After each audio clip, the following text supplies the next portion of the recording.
আচ্ছা, তোমরা আশা করি তোমরা সবাই খুব ভালো আছো। আমিও খুব ভালো আছি। আজকে হচ্ছে বুধবার, এখন বাজে 12:30 প্রায়।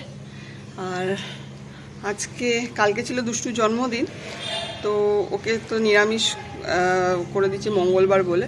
তো আজ ও একটু প্রন খেতে ভালোবাসে, তো ভাবছি আজকে প্রনের একটা আইটেম ওকে করে দেবো। তো চলো তোমাদের সঙ্গে এই প্রনের এই আইটেমটা শেয়ার করি। চলো, এই প্রনগুলোকে এরকম করে রেখেছি, ছাড়িয়ে রেখেছি। আর এইগুলো দেখো, এখানে একটু লেজের দিকটা একটুখানি এরকম রেখেছি। লেজটা ছাড়াবে না, মানে পুরো প্রনটা কাটবে কিন্তু পুরো সব করবে, ছাড়িয়ে ছাড়িয়ে রেখে দেবে, কিন্তু লেজের এই জায়গাটা রেখে দেবে। আর একটা পেস্টও বানিয়েছি, দাঁড়াও দেখাচ্ছি। একটা পেস্টও বানিয়েছি। পেস্টের মধ্যে রয়েছে পুদিনা পাতা, ধনে পাতা, কাঁচা লঙ্কা, পেঁয়াজ, রসুন, আদা, এই দিয়ে একটা পেস্ট বানিয়ে রেখেছি। তো পরেরটা তোমাকে দেখাচ্ছি। এবারে এই চিংড়ি মাছগুলোকে আর্ধেক করতে হবে। তো তোমাদের কি করছি সেটা তোমাদের দেখাচ্ছি, চলো। তো এবার এই চিংড়ি মাছগুলোকে আর্ধেক আর্ধেক করে এইভাবে মাঝখান থেকে ফেলে এইভাবে করে তোমরা কাটবে। এরকম তোমাদের দেখাচ্ছি। এই যে মাঝখান থেকে এইভাবে করে কাটতে হবে, এটা এইভাবে করে। তো সবকটা এইভাবে কেটে তারপর তোমাদের সঙ্গে দেখাচ্ছি। তো এই যে সবগুলো এরকমভাবে কাটা হয়ে গেছে। আর হ্যাঁ, এইটার মধ্যে না, এই পেস্টটার মধ্যে একটু লেবুও দিয়ে দেবে। আমি তোমাদের আরেকবার বলে দিচ্ছি কি কি আছে এর মধ্যে।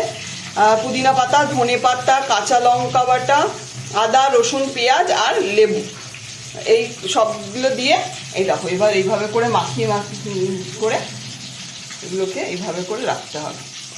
মোটামুটি যত বেশি ম্যারিনেট করে রাখবে তত বেশি ভালো, তবু মিনিমাম 1 ঘন্টা তো রাখতেই হবে। এইভাবে করে রাখতে হবে। তো এই যে আমাদের সবগুলো মাখানো হয়ে গেছে। আর হ্যাঁ, এর মধ্যে একটু নুনও দিয়ে নেবে, না নুন না দিলে তো ভালো লাগবে না খেতে, নুনও দিয়ে দেবে। তো মোটামুটি এটা যদি ওভারনাইট রাখতে পারো তো খুবই ভালো, নয়তো বা ম্যাক্সিমাম 1 ঘন্টা এটাকে এইভাবে ম্যারিনেট করে রাখবে। কারণ যত ম্যারিনেট হবে তত বেশি ভালো লাগবে খেতে, মানে মশলাগুলো যত ঢুকবে। তো এটাকে এখন আমি 1 ঘন্টা ম্যারিনেট করার জন্য ফ্রিজে রেখে দেবো ঢেকে। তো তারপরে যখন ভাজবো তখন তোমাদেরকে আবার দেখাচ্ছি। তো এই আমরা ফিরে আসলাম। তো এখন এই কোটিং করা হবে। তো এখানে মাছের পিসগুলো রয়েছে, আর রয়েছে এখানে বিস্কুটের গুঁড়ো, আর এখানে ডিমের গোলা। আর বিস্কুটের গুঁড়োর মধ্যে ছিল গোলমরিচ আর নুন দিয়ে মিশিয়ে রাখা হয়েছে। আর ডিমের গোলার মধ্যেও গোলমরিচ একটু দিয়ে ফেটিয়ে নেওয়া হয়েছে।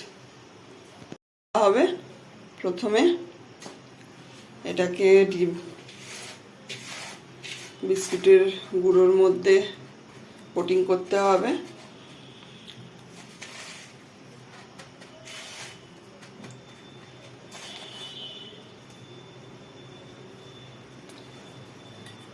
তারপরে এটাকে এইভাবে করে একটা শেপ দিতে হবে, যেরকম কাটলেটের শেপ দেয়।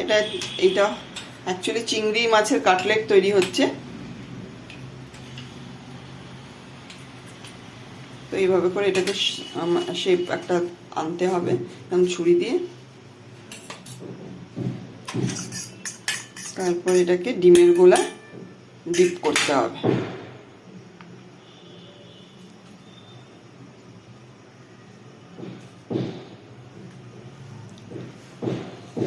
করে আরও একবার এইটাকে বিস্কুটের গুঁড়োর মধ্যে কোটিং করতে হবে।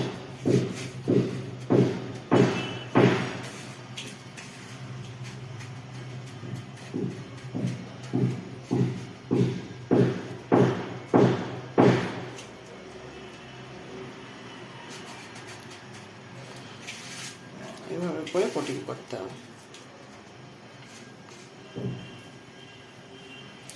তারপরে আবার এটাকে শেপ দিতে হবে।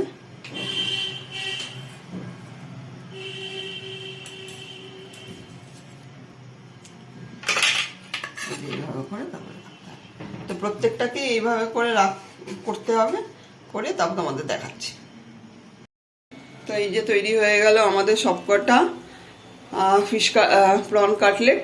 তো এখন আর এখানে তেল গরম করতে বসিয়ে দিয়েছি, হাই ফ্লেমে তেল গরম করতে বসিয়ে দিয়েছি, এবার এক এক করে ভাজা হবে। তো আমাদের তেল গরম হয়ে গেছে একদম, এবার এগুলোকে এক এক করে লো টু মিডিয়াম ফ্লেমে এগুলোকে ছেড়ে দিতে হবে, ভাজতে হবে।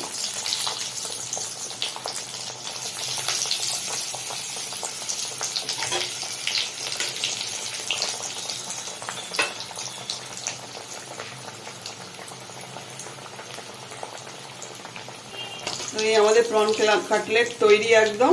এই দাও,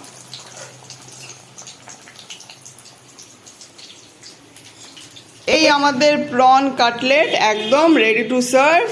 তো দেখো কতটা ইয়াম্মি দেখতে হয়েছে, তোমরাও এটা বাড়িতে ট্রাই করতে পারো আর আমাকে জানিও তোমাদের কেমন লেগেছে।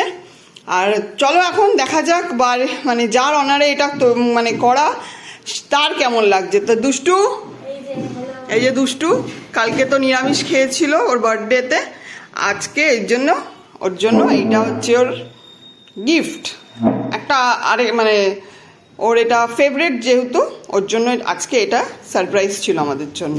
তো চলো ও খেয়ে বলুক এবার কেমন লাগছে ওদের। চলো দা,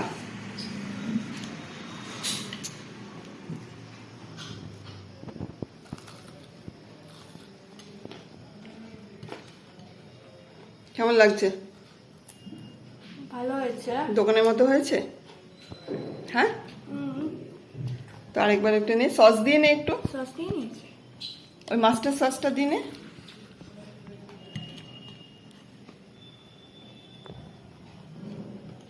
কেমন, ভালো লেগেছে? তো চলো তোমরাও একবার এটা বানিয়ে নিও, আর তো আশা করবো তোমাদের সবার এটা ভালো লাগবে। চলো, কেমন লাগলো আমাদের এই প্রন কাটলেটটা জানিও, তোমরাও বাড়িতে তৈরি করো, খেয়ে জানিও আমার কেমন লাগলো। আর যদি ভালো লাগে please do like, comment, share and subscribe. তো তোমাদের ফিডব্যাকের আশায় থাকবো। তো চলো আজকের জন্য এই পর্যন্ত, আবার একটা নতুন রেসিপি, একটা নতুন ব্লগ নিয়ে তোমাদের সামনে আবার চলে আসবো। ততক্ষণের জন্য টাটা।